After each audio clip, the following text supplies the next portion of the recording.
Bom, olá, vamos revisar aqui, recapitular a introdução de estática dos fluidos, seguindo a sequência um pouco aqui do livro do Toscano. Aqui na seção 1, então, do capítulo 6 tem fluido, densidade e pressão. E a gente falou que fluido é toda matéria, né, que está no seu estado líquido ou gasoso. Então, tanto os líquidos quanto os gases, a matéria nesse estado é conhecido como um fluido. O fluido ele tem diversas características, entre elas é a capacidade de se moldar ao recipiente. Então eu vou desenhar aqui um copo, ó, e vou colocar água nele. E aí, diferente do sólido, os fluidos, líquidos, gases, eles têm uma energia maior em suas moléculas. Dessa forma, eles estão ligados, eles têm uma interação entre si, mas eles não se comportam como sólidos de manter uma estrutura rígida geometricamente. Então eles se moldam e cada molécula, um conjunto de moléculas, se distribui de forma separada e desordenada. Então aqui a gente tem a representação de um copo com água, e essa água então se moldou ao recipiente do copo. Se eu fizer um furo aqui no copo, essa água, sem ter o que segura, ela não vai ter nenhuma preocupação em escoar, ela não vai ter nenhum vínculo muito forte com o restante da água, apesar delas terem vínculos moleculares, e ela vai escoar procurando seguir aqui a menor energia possível, e ela cai por conta da força gravitacional, né? A força gravitacional atua aqui separadamente em cada molécula, mas de forma muito pequena. Mas quando a gente pensa no líquido de forma em geral, a gente tem uma quantidade suficiente, assim, podemos dizer, de força atuando no conjunto de moléculas, que faz esse peso da água ser relevante para escapar, para deformar uma superfície não muito rígida, como uma borracha, por exemplo. E aqui, ó, uma outra forma de simular então o que é um fluido. A gente pode pensar num fluido então, aqui eu tenho um sólido, mas esse sólido está representando uma densidade de partículas. E aí, nessa densidade de partículas, quando eu as libero, elas têm o comportamento de um fluido. Na água, nos gases, nos líquidos, no óleo, no mercúrio, a gente tem esse comportamento então de cada molécula, ela vai estar sobre a ação das 3 leis de Newton, e ela vai ter esse comportamento então de troca de energia, ação e reação, promovendo tudo isso aqui. Se eu aumentar o número de partículas, olha só, a simulação ela fica mais real. Aqui, ó, nessa simulação eu tenho 182 mil partículas. Só que na vida real a gente está trabalhando com mols, né? A gente tem 6 vezes 10 elevado a 23 moléculas de água em um determinado volume. Então, em um copo de água a gente vai ter um número absurdo, trilhões e trilhões de moléculas. Aqui é realmente só uma simulação, mas já é uma simulação bem sincera do comportamento de um fluido, mais precisamente os líquidos aqui. A gente pode pensar aqui, inclusive, ó, em uma gota d'água caindo em um copo, num copo, por exemplo. A gente modela aqui como se fosse um caixotinho, essa gota d'água. Deixa eu aumentar aqui um pouco mais, aqui. E aí eu vou diminuir aqui, ó, vou colocar a quantidade mínima de partículas, 12 mil partículas. Olha lá. Então aqui a gente tem um comportamento, uma simulação de uma gota d'água. Se eu aumentar o número de partículas nessa simulação e botar a placa de vídeo para trabalhar mais e dar start aqui, a simulação ela vai ser mais parecida com realmente o que acontece na dinâmica do mundo real, né? Quando uma gota d'água cai num restante de um líquido. Olha só. Então a energia que essas moléculas... Opa, eu não devia ter feito isso aqui. Deixa eu revoltar aqui. A energia potencial gravitacional aqui nesse conjunto de água aqui, que eu não devia ter feito isso aqui também.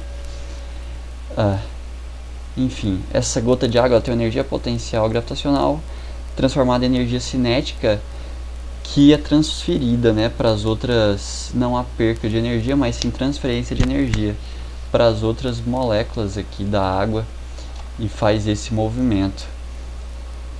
E depois elas retornam. Então existe energia cinética, energia potencial aqui, energia elástica, energia térmica. Existe muita energia nesse processo de uma queda de uma gota d'água. Aqui é uma simulação onde também não há perda de energia, como a gente fez nos outros exercícios. Isso aqui então é uma simulação de fluidos. Uma para líquidos. Para gases, ó, essa simulação aqui ela é bem bacana. Deixa eu reiniciar aqui. O comportamento dos gases é mais caótico. Eles possuem mais energia e eles têm um comportamento mais caótico. Nós não conseguimos, para conseguir ver uma dinâmica dessa aqui nos gases, é preciso colocar, por exemplo, uma fumaça de alguma cor diferente, né? Porque o ar, em sua totalidade, é incolor, e a gente não consegue perceber essa turbulência no nosso cotidiano com muita facilidade. Mas quando a gente vê, por exemplo, a fumaça de uma fogueira, ela admite essa turbulência aqui numa dinâmica de fluidos. Então isso aqui é a caracterização de um fluido, essa visualização aqui, né? Tudo isso aqui são fluidos. E aqui a gente tem então a ideia de densidade.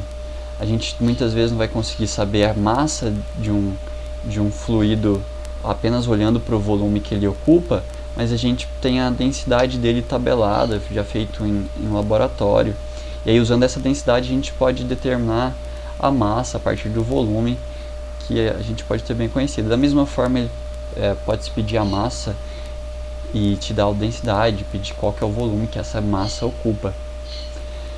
Nesse experimento aqui, ó, ele dá a ideia de 1 litro de óleo e 1 litro de água.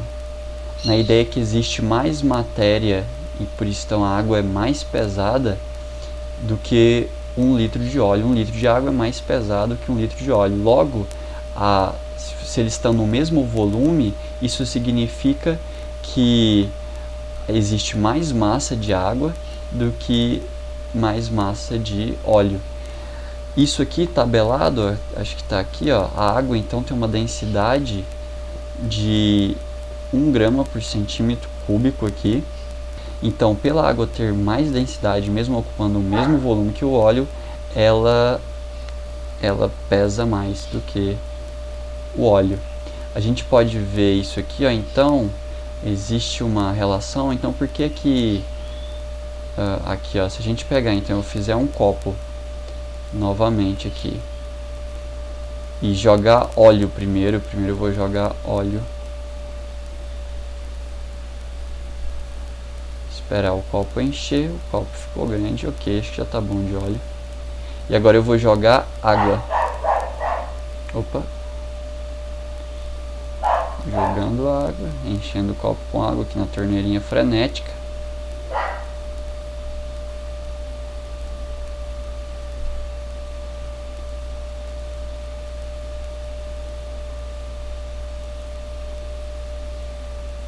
Ok, tá bom. Agora eu vou deixar o sistema aqui entrar em equilíbrio estático. Olha só, percebam que eu joguei o óleo primeiro, mas o óleo ele passou para a parte de cima aqui do recipiente. Isso acontece porque a densidade do óleo é menor do que a densidade da água.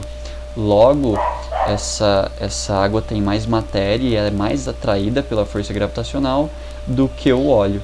Então a gente tem uma separação, ó, perfeita. Isso que você pode reparar também no leite, em outras soluções onde há água e óleo, ou em outras substâncias também, outras soluções.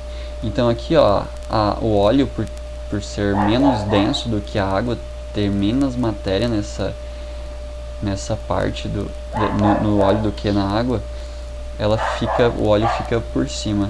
E é por isso também que o ar sempre fica por cima de nós, né? O ar ele é menos denso do que a água, do que qualquer outro líquido, e por isso o ar ocupa a parte de cima e procura sempre o alto.